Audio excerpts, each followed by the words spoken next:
الحمد لله رب العالمين، والصلاة والسلام الأتمان الأكملان على نبينا محمد وعلى آله وصحبه أجمعين. مشاهدي الأكارم، سلام الله عليكم ورحمته وبركاته، وأسأل الله تبارك وتعالى أن يبارك في هذه الحلقة، وأن يوفقنا فيها للقول الصواب، وأن يجنبنا الخطأ، وأن يجعلنا ممن يستمعون القول فيتبعون أحسنه، آمين. مشاهدي الأكارم، ما زال الحديث موصولا بشأن المنافقين وصفاتهم، وكيف تعامل النبي صلى الله عليه وآله وسلم معهم. المنافقون هم أخطر خلق الله تبارك وتعالى على الإسلام والمسلمين، ورأيتم أن النبي صلى الله عليه وسلم قد ابتلي بهم في دعوته وفي أعماله صلى الله عليه وسلم في تكوين الدولة وتأسيسها، فكانوا هم أخطر الناس، ولذلك قال الله عز وجل فيهم: هم العدو فاحذرهم. وهذا تأكيد على أن العداوة الحقيقية التي تحتاج أن يتنبه إليها القائد المسلم هي عداوة المنافقين. وعلى هذا الأساس مشاهدي الأكارم، في رسالتنا رسالة سلام تبين كيف تعامل النبي صلى الله عليه وسلم مع هذا الصنف الخطير من البشر، مع هذا الصنف الحاقد على الإسلام والمسلمين، كيف تعامل النبي صلى الله عليه وآله وسلم معه، لنشاهد رحمة هذا الدين ورسالة سلام هذا الدين للبشرية أجمع، وخاصة في مثل هذه المواقف التي فعلا تؤكد سلامة الإسلام من أي تعامل سيء ضد البشرية. فإذا كان الإسلام يتعامل مع مثل هذه الأصناف الخطيرة من البشر بهذا الخلق النبيل الذي سنذكره الآن، فغيرهم من باب أولى. وهذا يؤكد أن رسالة الإسلام رسالة سماوية، هي من عند الله تبارك وتعالى، وليست رسالة بشرية مخطوطة بأيادي البشر أو مصنعة بأيادي المفكرين والفلاسفة وأهل العقل، وإنما هي رسالة منزلة من عند الله تبارك وتعالى، وهو وحي مؤكد من الله. ذكرنا في الحلقة الماضية أن المصدر المنافقين كان في المدينة المنورة، والسبب في ذلك لما كان النبي صلى الله عليه وسلم في مكة، كان البشر هناك منقسمين إلى قسمين: قسم كفر واضح لا نفاق فيه، وقسم إيمان صريح واضح لا نفاق فيه. فالسبب في ذلك أن القوة كانت للمشركين، وكان من يؤمن من المؤمنين يؤمن ويعلم أن المشركين سيحاربونه، فبالتالي كان هذا الأمر واضح جدا، فلم تكن هناك أسباب لظهور المنافقين. نعم. ولكن لما هاجر النبي صلى الله عليه وسلم إلى المدينة وقويت شوكته، نجم النفاق وظهر المنافقون خوفا على أنفسهم. قال الله عز وجل: إذا جاءك المنافقون قالوا إنا نشهد إنك الله والله يعلم إنك لرسوله والله يشهد إن المنافقين لكاذبون. فلا تجد مشاهدي الكريم في المهاجرين منافقا واحدا أبدا، إنما النفاق كان في الأنصار، إنما النفاق كان في أهل المدينة إن صح التعبير، لأن الأنصار هم الذين نصروا النبي عليه الصلاة والسلام، وهذا اللفظ لا ينبغي أن يستعمل في مجال أبدا. المنافقون هم من أهل يثرب، أهل المدينة المنورة، الذين كانوا يعيشون قبل عليه وآله وسلم. وظهر فيهم النفاق لأنهم خافوا على أنفسهم أن يضرب النبي صلى الله عليه وسلم أعناقهم كما ضرب أعناق سادات كفار قريش في غزوة بدر. من هنا يؤكد مشاهدي الأكارم متى بدأ النفاق يظهر. في معركة بدر كما ذكرت لكم، أول ما قضى النبي عليه الصلاة والسلام على صناديد قريش رجع عبد الله بن أبي بن سلول إلى المنافقين وأمرهم أن يسلموا خوفا على أهاليهم وعلى أموالهم وعلى ذراريهم، فدخل في الإسلام هو ومن معهم من المنافقين جنة حتى يتقي القتل ويقي نفسه من القتل والسبي وأخذ ماله كما أخذ النبي صلى الله عليه وسلم مال الكفار. من أجل هذا نافق عبد الله بن أبي بن سلول، وظهر نفاقه وسوء تعامله في حادثة يذكرها أهل السير، وهي أن النبي صلى الله عليه وسلم ركب حمارا عليه الصلاة والسلام، وأردف معه أسامة بن زيد، وكان يريد أن يعود سعد بن عبادة في مرض له في بني الحارث من الخزرج، وذلك قبل وقعة بدر. هذا كلام قبل وقعة بدر. فمر النبي صلى الله عليه وسلم على عبد الله بن أبي بن سلول ومعه مجموعة من الأنصار، فأول ما وصل النبي عليه الصلاة والسلام أوقف صلى الله عليه وسلم دابته الذي هو الحمار، فقال هذا الخبيث عبد الله بن أبي بن سلول قال: أيها المرء، أبعد عنا غبار هذه الدابة. أو فلما غشيت المجلس عجاجة قال الدابة: خمر عبد الله بن أبي أنفه بردائه ثم قال: لا تغبروا علينا.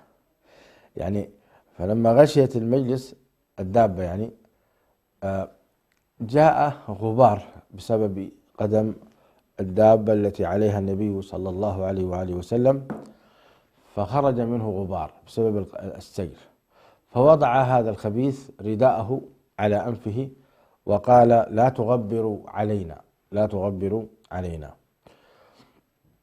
هذا أسلوب.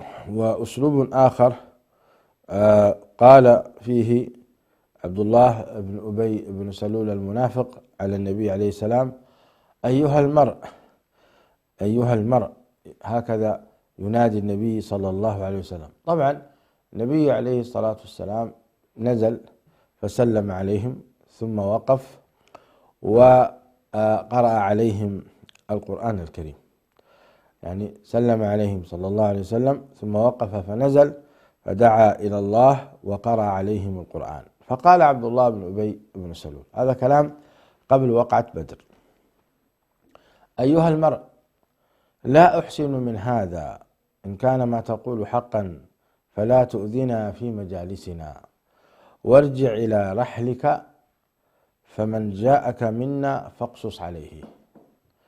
انتبهتم؟ هذا كان أسلوب عبد الله بن أبي بن سلول، ينادي النبي صلى الله عليه وسلم الذي اختاره الله عز وجل من البشرية أجمع ومكانته وفضله صلى الله عليه وسلم رفيع، يناديه: أيها المرء، اللهم صل وسلم على سيدنا محمد. وهذا فيه سوء أدب مع النبي صلى الله عليه وسلم. نعم. فكان في المجلس عبد الله بن رواحة رضي الله عنه وأرضاه، قال: اغشنا في مجالسنا فإنا نحب ذلك. يعني اعترض على عبد الله بن أبي بن سلول الذي هو من قومه، فاستب المسلمون والمشركون واليهود حتى هموا أن يتواثبوا. يعني في المجلس كان موجود يهود ومشركون ومسلمون أنصار. فحصل بسبب هذه الحادثة أن أرادوا أن يقاتلوا بعضهم بعضا، فقام رجل من الأنصار فقال: والله لحمار رسول الله صلى الله عليه وسلم أطيب ريحا منك. ويعجبك بعض الصحابة رضوان الله عليهم في شدة محبتهم للنبي عليه الصلاة والسلام وقوة ردهم في من يؤذي رسول الله صلى الله عليه وسلم. فقال هذا الرجل من الأنصار لعبد الله بن أبي بن سلول الذي قال: غبرتم عنا، ووضع يده في أنفه يعني استخفافا برسول الله صلى الله عليه وسلم: هيأ الله للنبي عليه الصلاة والسلام من هذا الرجل ومن عائلته ومن قومه من يرد عليه. فقال: والله لحمار رسول الله صلى الله عليه وسلم خير أطيب ريحا منك، أطيب ريحا منك. قال له شفت، وفعلا صدق. فهذا منافق كافر مجرم حاقد على الإسلام والمسلمين، لا يسوى ظفر رسول الله صلى الله عليه وسلم. فغضب لعبد الله رجل من قومه فشتمه، فغضب لكل واحد منهما أصحابه، فكان بينهم ضرب بالجريد والأيدي والنعال. فبسبب هذا الخلاف حصل بينهم قتال، ولكن بالجريد. الجريد هو جريد النخل، أوراق النخل جريد، ثم جريد يعني مؤلم حقيقة، أشبه ما يكون بالعصا. والنعال والأيدي تضاربوا، فلم يزل النبي صلى الله عليه وسلم يخفضهم يعني يسكتهم ويصلح فيما بينهم. ثم ركب رسول الله صلى الله عليه وسلم دابته حتى دخل على سعد بن عبادة. طيب، نتأمل مشاهدي الأكارم هذا الموقف من النبي صلى الله عليه وسلم تجاه المنافقين. لم يغضب عليه الصلاة والسلام، لم يرد صلى الله عليه وسلم بإساءة، لم يؤلب الناس ضد هذا المنافق، وإنما كان صلى الله عليه وسلم لزم الصمت، ورأى كيف حصل بين القوم من الخلاف، ثم بعد ذلك ذهب صلى الله عليه وسلم يخفضهم ويصلح بينهم، وأعرض عن عبد الله بن أبي بن سلول وكأنما لم يحصل منه أي شيء. هذه هي رسالة سلام من النبي صلى الله عليه وسلم لمثل هؤلاء الناس من المنافقين، وسوف يأتي معنا مواقف. فلما دخل النبي عليه الصلاة والسلام على سعد بن عبادة وقص له ما قص، فقال له سعد بن عبادة: اعف عنه يا رسول الله وسامحه، فإن هذا الرجل كان منتخب أو مرشح لأن يكون قائد وملك أهل المدينة المنورة، فلما أنت جئت بالرسالة وجئت بالوحي أصبحت أنت القيادة والريادة لك يا رسول الله، وبالتالي هذا الرجل خسر هذه الزعامة. فعفى عنه النبي صلى الله عليه وسلم وصفح. وفي الحقيقة الإسلام لم يأتي من أجل أن ينزع الزعامة أو الرئاسة من الوجهاء والحكام والرؤساء أبدا، وإنما دائما يثبت ملكهم.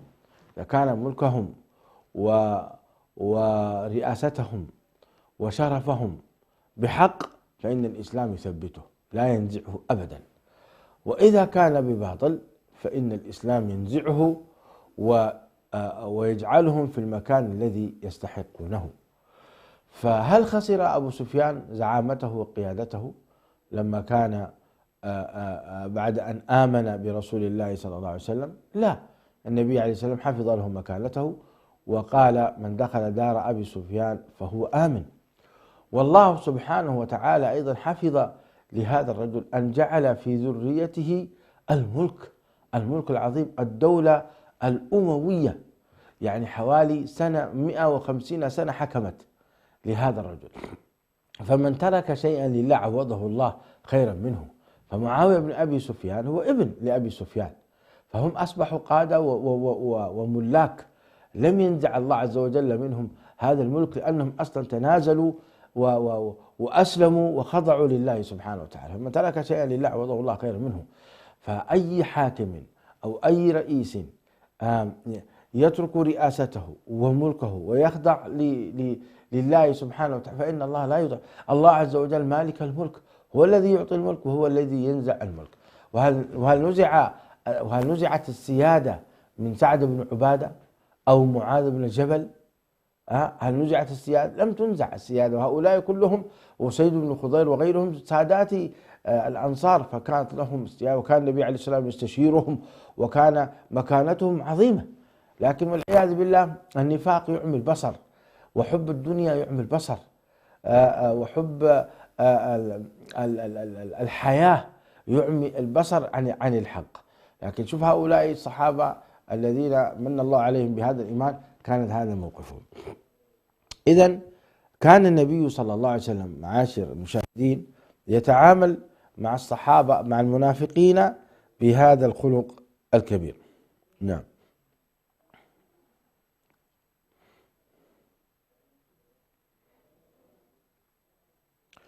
وهو تطبيق لقوله سبحانه وتعالى: فاعفوا واصفحوا حتى يأتي الله بأمره. وكذلك هو لقوله تبارك وتعالى: وقيل يا رب، يعني لما في قوله تبارك وتعالى: فاصفح عنهم وقل سلام، فاصفح عنهم وقل سلام. فأمره الله عز وجل أن يسالم، وأن يكون ذا خلق نبيل مع هؤلاء المنافقين. كما ذكرت لكم المنافقون دخلوا في الإسلام بعد غزوة بدر، دخلوا في الإسلام جنة بعد غزوة بدر من أجل أن يحموا أنفسهم. ثم بعد ذلك بدأت تتوالى يعني مواقفهم السيئة ضد النبي صلى الله عليه وآله وسلم، وكانوا يحكون المؤامرات ومع اليهود ضد المسلمين، فكانوا يقيمون مؤتمرات وجلسات خاصة مع اليهود، ويتفقون اتفاقات سيئة واتفاقات خطيرة وخبيثة ضد الإسلام والمسلمين. نعم. فموقف من مواقف ذلك ما حدث في بني قينقاع. بني قينقاع هؤلاء هم ثالث قبيلة من القبائل التي نزحت إلى المدينة المنورة من قبائل اليهود، وكان هؤلاء بينهم وبين عبد الله بن أبي بن سلول تحالف، بينهم بين عبد الله بن أبي بن سلول في الجاهلية تحالف يعين بعضهم بعضا. فلما كانت غزوة بدر جاءهم النبي صلى الله عليه وسلم بعد انتصاره، فقال لهم النبي عليه الصلاة والسلام: يا معشر يهود، أسلموا قبل أن يصيبكم مثل ما أصاب قريشا. قالوا: يا محمد، لا يغرنك من نفسك أنك قتلت نفرا من قريش كانوا أغمارا لا يعرفون القتال، إنك لو قاتلتنا لعرفت أن نحن الناس وأنك لم تلقى مثلنا. فأنزل الله عز وجل: قل للذين كفروا ستغلبون وتحشرون إلى جهنم وبئس المهاد. نعم. ومشاهدي الأكارم، أنتم تعرفون أن بنو قينقاع حصلت لهم حادثة، وعلى إثرها أجلاهم النبي صلى الله عليه وسلم من المدينة المنورة. ما الذي حدث؟ كيف أخرج النبي صلى الله عليه وسلم هذه القبيلة برمتها من المدينة المنورة؟ يقول الراوي بما ذكره ابن هشام في سيرته عن أبي عون محمد بن عبد الله الثقفي أن امرأة من العرب قدمت بجلب أو بجلب لها فباعته بسوق بني قينقاع، وجلست إلى صائغ بها فجعلوا يريدونها على كشف وجهها الكلام واضح لا يحتاج إلى شرح. فأبت، فعمد الصائغ إلى طرف من ثوبها فعقده إلى ظهرها، فلما قامت انكشفت سوءتها، الله المستعان، فضحكوا بها فصاحت. فوثب رجل من المسلمين على الصائغ فقتله، وكان يهوديا، وشدت اليهود على المسلم فقتلوه. فاستصرخ أهل المسلمين على اليهود، فغضب المسلمون، فوقع الشر بينهم وبين بني قينقاع. هذه رواية ابن هشام رحمه الله تعالى فيما أسنده إلى أبي عون محمد بن عبد الله الثقفي. طيب، انظروا إلى خبث اليهود وإجرامهم، كيف قام هذا الرجل وكشف سوءة المرأة بطريقة خبيثة، ربط أسفل لباسها بأعلى لباسها وهي لا تشعر، فلما قامت انكشفت سوءتها. فهكذا فعلهم اليهود قاتلهم الله، فعل دائما خبيث وإجرام، ولا يخرج منهم إلا مثل هذه الأعمال السيئة المجرمة. وانظروا أيضا إلى موقف هذا الرجل المسلم الذي لم يتحمل أن تكشف أخته، فإن هذه المسلمة من العرب تربطها بينها وبين هذا الرجل الدين وقوة الإسلام، ولما صاحت أحس هذا الرجل بغيرة من أجل أخته، فلم يتمالك نفسه حتى أخذ السيف وضرب عنق هذا الصائغ. هكذا انظروا إلى شدة غيرة المسلم غيور يا معاشر المسلمين، ويجب علينا نحن أيضا أن نغار على أعراضنا وعلى أخواتنا في كل مكان، ليس بالشرط أن يكون من قبيلتي أو أن يكون من حزبي، لا، ما دام هو مسلم ولو كان في الصين أو في اليابان في أقصى الغرب، فإنه ما يؤلمني وما يفرحه يفرحني، نعم، بغض النظر عن هو قريب لي أو غير قريب لي، ما دام هو مسلما تربطنا رابطة الإسلام فهي أقوى رابطة.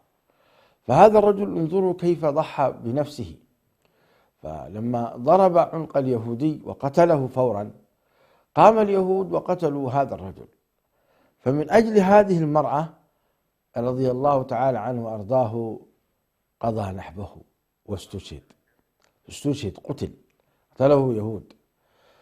فأهل هذا الرجل أيضا المسلم يعني طلبوا النصر من المسلمين ضد اليهود، كيف يقتل أخاهم من اليهود وهم الذين بدأوا في كشف عورات المسلمين، فكشف عورة مسلمة واحدة كأنه كشف عورة لجميع المسلمات، لأنهم لو تمكنوا سيكشفوا، وهذا هو فعلهم. انظروا ماذا يفعلوا بأخواتنا في فلسطين، انظروا ماذا يفعلون بأخواتنا في كل بلدان امتدت فيه يد الكافر، سواء كان يهوديا أو كان نصرانيا، انظروا ماذا يفعلون. ولذلك هؤلاء لا ينفع معهم إلا الجهاد في سبيل الله والقتال في سبيل الله وضرب أعناقهم من أجل أن يتأدبوا ولا ينتهكون أعراض المسلمين. بهذا يحصل سلام، بغير هذا لا يحصل سلام إخواني في الله. انظروا ماذا سيحدث، كيف يتعامل النبي صلى الله عليه وسلم مع هذا الموقف، ما علاقته بالمنافقين سوف نكمل ذلك بعد الفاصل. ابقوا معنا جزاكم الله خيرا وبركاته. لما بلغ ذلك النبي صلى الله عليه وسلم، أو بلغ ذلك النبي صلى الله عليه وسلم، كان صنيعهم هذا مستوجبا لضرب الحصار وشد الخناق عليهم حتى نزلوا على حكمه. يعني حاصرهم النبي صلى الله عليه وسلم، قام بجمع جيش قوي فحاصرهم. وكان قديما مشاهدينا الأكارم هؤلاء اليهود عندهم حصون، يبنون حصون بيوت بأعلى الأسوار لا يستطيع أحد أن يدخلها، ويجمعون أهاليهم وذراريهم وأمورهم. وكانت هذه الحصون ذات مساحات واسعة تكفيهم وتكفي بقائهم فترات طويلة في هذا الحصن. فحاصرهم النبي صلى الله عليه وآله وسلم، وكان يريد عليه الصلاة والسلام ضرب أعناقهم لأنهم نقضوا العهد وأذوا المسلمين في عوراتهم. فما الذي حدث؟ يقول ابن إسحاق: فحصر الله صلى الله عليه وسلم، يعني يقول ابن إسحاق عن قتادة رضي الله تعالى عنه وأرضاه. ابن إسحاق أحد علماء السير، ذكر بسنده عن قتادة عن عاصم بن عمرو بن قتادة قال: فحاصرهم رسول الله صلى الله عليه وسلم حتى نزلوا على حكمه، فقام إليه عبد الله حين منه فقال: يا محمد، في موالي حلفاء الخزرج. فأبطأ عليه رسول الله صلى الله عليه وسلم فقال: يا محمد، أحسن في موالي. فأعرض عنه صلى الله عليه وسلم، فأدخل يده في جيب درع رسول الله صلى الله عليه وسلم، يعني هنا. فقال له رسول الله صلى الله عليه وسلم: أرسلني، يعني فكني. وغضب رسول الله صلى الله عليه وسلم من هذا الأسلوب، أسلوب الأرعن وطريقة السيئة من عبد الله بن أبي بن سلول، حتى رأوا لوجهه ظللا. ثم قال: ويحك أرسلني. هذا كلام النبي عليه الصلاة والسلام. قال: والله لا أرسلك حتى تحسن في موالي 400 حاسر و300 دارع قد منعوني من الأحمر والأسود تحصدهم في غداة واحدة، إني والله امرؤ أخشى الدوائر. فقال رسول الله صلى الله عليه وسلم حين ذلك: هم لك، هم لك. وكان عبد الله بن أبي لا يزال صاحب شأن في قومه، فقيل رسول الله صلى الله عليه وسلم، فقبل رسول الله صلى الله عليه وسلم شفاعته في بني قينقاع على أن يجلوا المدينة وأن يأخذوا معهم أموالهم غدا السلاح. انتهت القصة هكذا. تدخل عبد الله بن أبي بن سلول وطلب من النبي صلى الله عليه وسلم بشدة أن يترك بني قينقاع لعبد الله بن أبي بن سلول. والنبي عليه الصلاة والسلام احتراما لهذا الرجل واحتراما لقومه، ومن أجل أن ينشر السلام بين المسلمين، لأن هذا الرجل يدعي الإسلام، هذا الرجل يدعي الإسلام، عبد الله بن أبي بن سلول، وهو قائد من قيادات الأنصار.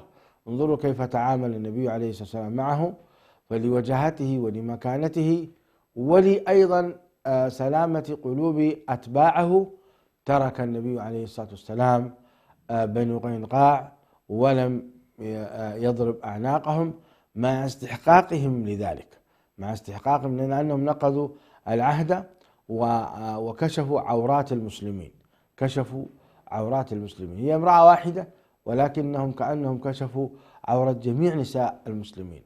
فالمسلمون تتكافأ دماؤهم، تتكافأ دماؤهم، المسلمون تتكافأ دماؤهم.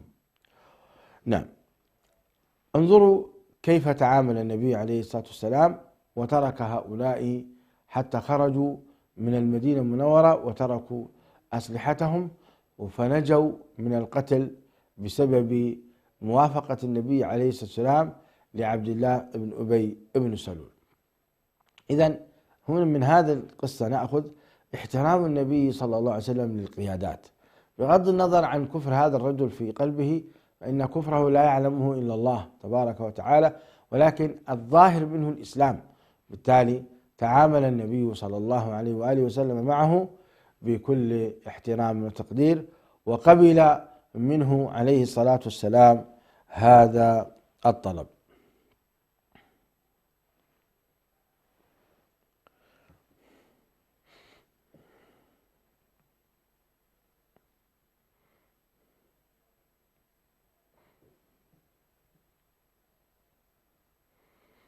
نعم.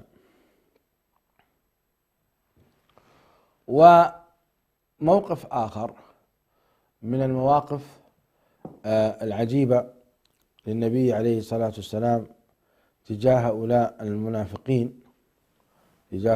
المنافقين لما قال المنافقون: لئن رجعنا إلى المدينة ليخرجن الأعز منها الأذل. قال الله تعالى: لله العزة ولرسوله وللمؤمنين. هذا الموقف من المواقف أيضا. وهناك موقف آخر من أغرب المواقف التي حدثت من المنافقين ضد رسول الله صلى الله عليه وسلم، ولم يتخذ فيهم النبي عليه السلام قرارا. انظروا كيف يسعى النبي عليه السلام إلى يعني جمع كلمة المسلمين، وكيف يتغاضى عليه الصلاة والسلام عن مواقف شديدة من أجل أن لا يحصل الفراق. وهذه رسالة حقيقة للدعاة والمشايخ وقيادات يعني الذين يعني مكنهم الله سبحانه وتعالى يقودوا الأمة للخير أو يقودوها لبعض المواقف الصعبة. انظروا حينما يحصل الخلاف بين المسلمين كيف تحل هذه القضايا.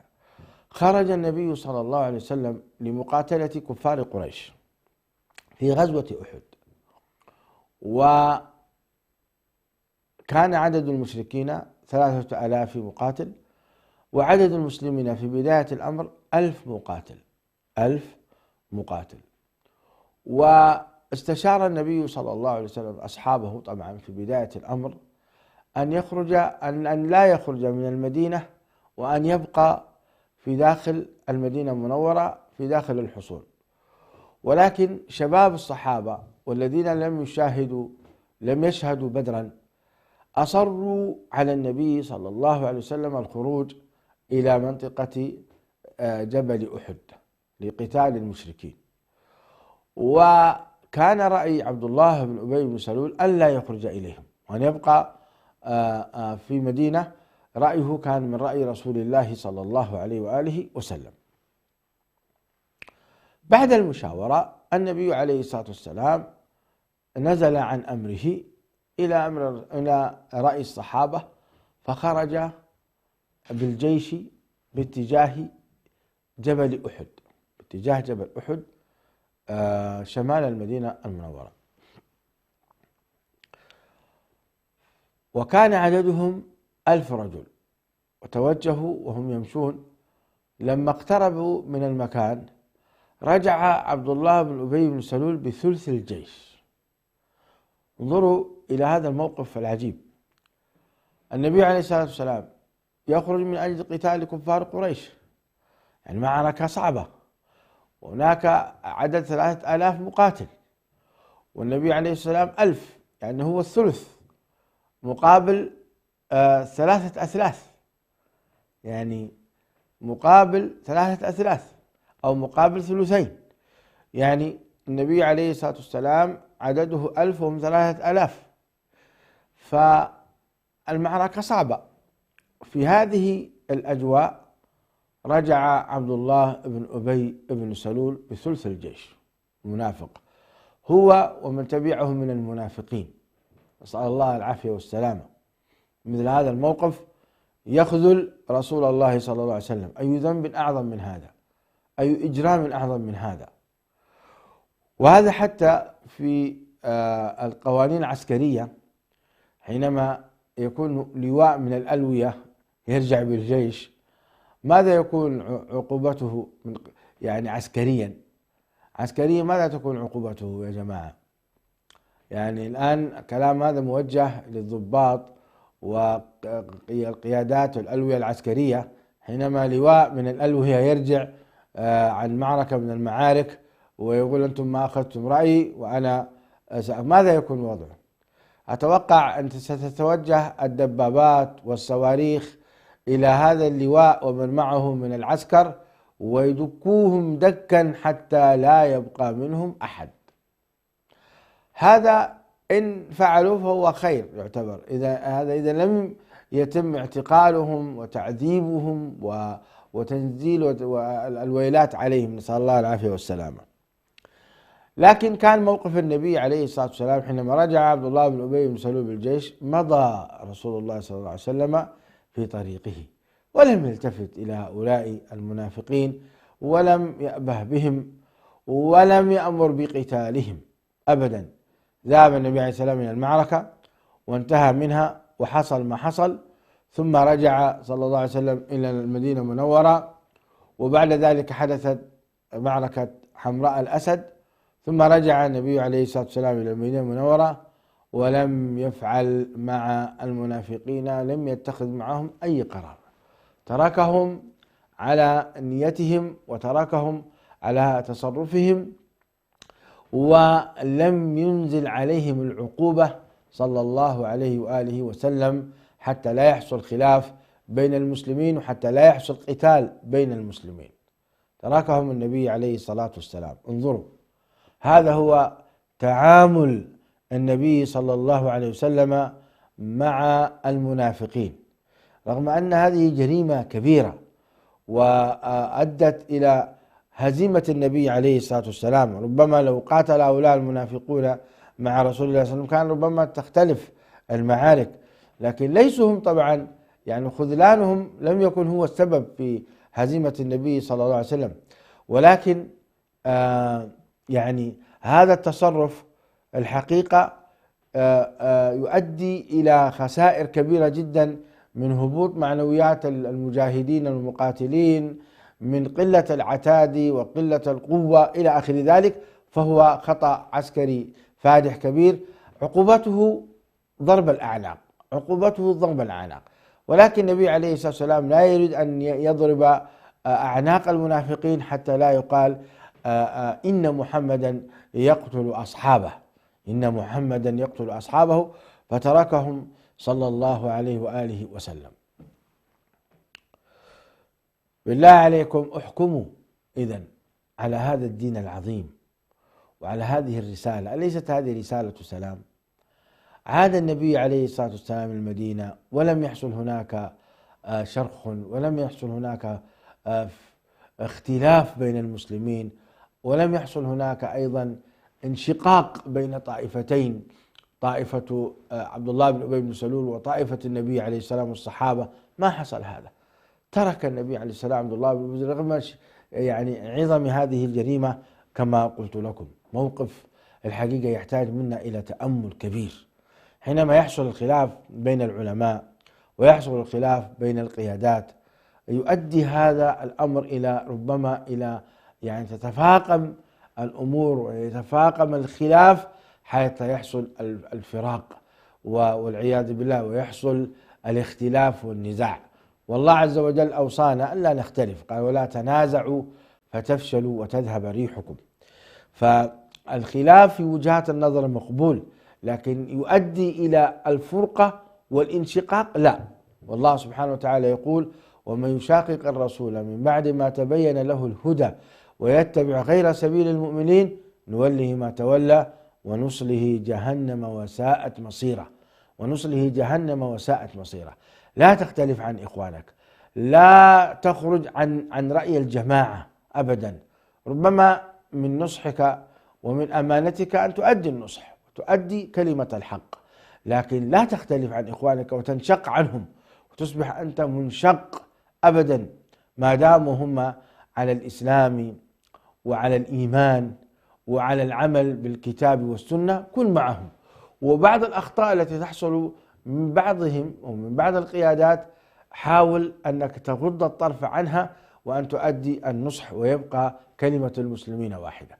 أما أن تشقهم إلى نصفين فهذا خطير، يؤدي إلى الفشل ويؤدي إلى ذهاب القوة ويؤدي إلى والعياذ بالله تسلط الأعداء. نعم. ولو أنتم معاشر المشاهدين لو تتبعتم التاريخ تجدوا أن سقوط الخلافات الإسلامية غالبا ما يكون بحصول الخلاف والنزاع بين القيادات الإسلامية في الدولة الواحدة. فإذا حصل الخلاف فإن العدو يكون متربص، متى ما حدث الخلاف ورأى ضعف الخلافة الإسلامية أتى بجيشه وقضى على الإسلام وقضى على المسلمين. لا يستطيع أن يقضي على الإسلام ولكن ممكن يقضي على بعض المسلمين، هذا هو. هنا يعلمنا نبينا محمد صلى الله عليه وسلم في حسن التعامل مع من يظهر الإسلام، رغم أن هؤلاء الكفرة من المنافقين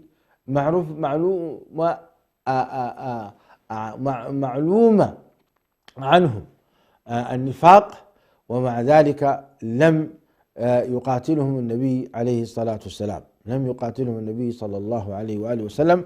وثمة مواقف كثيرة تبين حسن تعامل النبي عليه الصلاة والسلام مع المنافقين.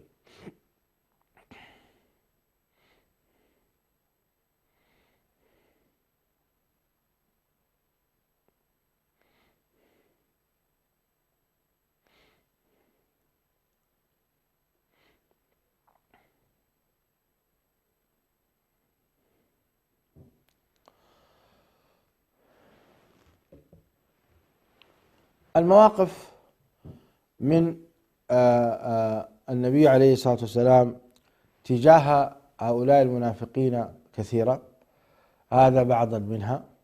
والبعض الآخر كان المنافقين يريدون أن يبنوا مسجدا في المدينة المنورة من أجل أن يجتمعوا فيه ويعني يحيكون فيه المؤامرات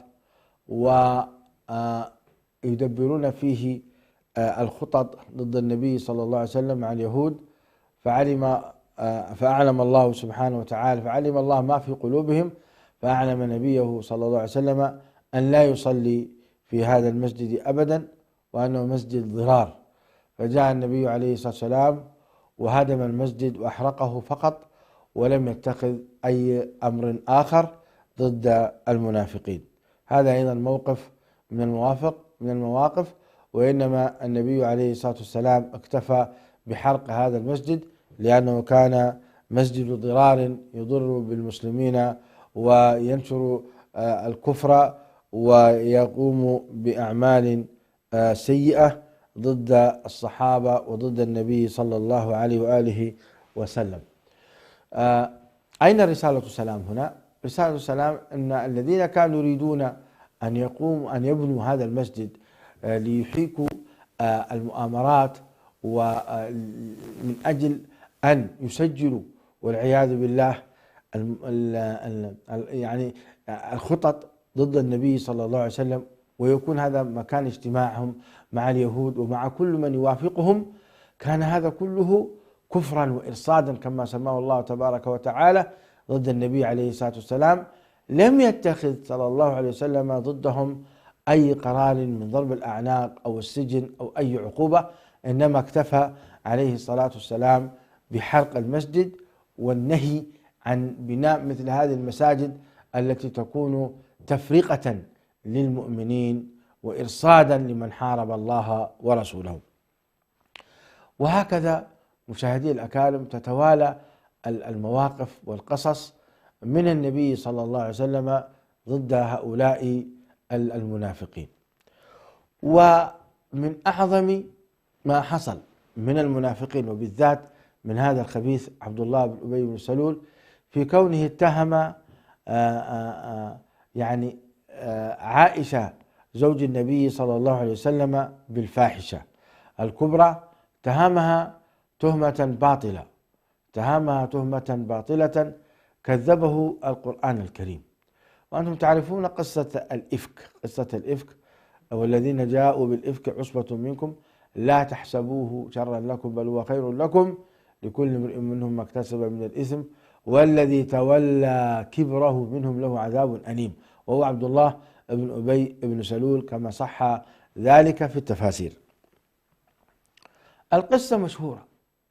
هذا الرجل اتهم عرض النبي صلى الله عليه وآله وسلم بغير حق وبغير وجهة، فقط ليظهر ما في قلبه من حقد دفين ضد النبي صلى الله عليه وآله وسلم، والعياذ بالله. والنبي عليه الصلاة والسلام بقي شهرا كاملا يتأذى من هذا الموضوع. لو كان النبي عليه الصلاة والسلام بشرا عاديا أو قائدا عاديا لم يكن رسول الله صلى الله عليه وسلم لا اتخذ ضد هذا الرجل أمرا وضرب عنقه من حين أن تكلم في الفراش أبدا. ولكن النبي عليه الصلاة والسلام نبي مرسل لا يعمل من تلقاء نفسه، إنما هو وحي يوحى من عند الله تبارك وتعالى، ولم ينزل عليه الوحي شيء في هذا الأمر، فصبر عليه الصلاة والسلام. والناس يتكلمون في عرضه بسبب هذا الرجل المنافق، هذا الرجل المنافق يتكلمون الناس في عرض النبي عليه الصلاة والسلام، وهذا الرجل هو السبب. ومع ذلك صلى الله عليه وسلم لم يرفع عليه السلاح ولم يؤلب عليه الناس، وإنما اجتمع بهم في المسجد وقال لهم اعذر من يعذرني من فلان ابن فلان، هو عبد الله بن أبي بن سلول. طرح الأمر على الصحابة رضوان الله عليهم من الأوس والخزرج والمهاجرين. هكذا تعامل النبي عليه السلام، وهو القائد صلى الله عليه وسلم، وبيده الجيش وبيده الأسلحة وبيده العقوبة، يستطيع أن يضرب عنق هذا الرجل في لحظة واحدة. ولكن النبي عليه السلام يتعامل برسالة سلام مع المسلمين. فهكذا طرح هذا الموضوع بين المسلمين ليناقشونه بهدوء وليخرجوا بحكم واضح ضد هذا الرجل الذي اتهم النبي صلى الله عليه وسلم في عرضه. اتهم النبي عليه الصلاة والسلام زوجته عائشة رضي الله عنها وأرضاها، واتهمت بعرضها ظلما وعدوانا. مشاهدي الأكارم، انتهت حلقة هذا اليوم.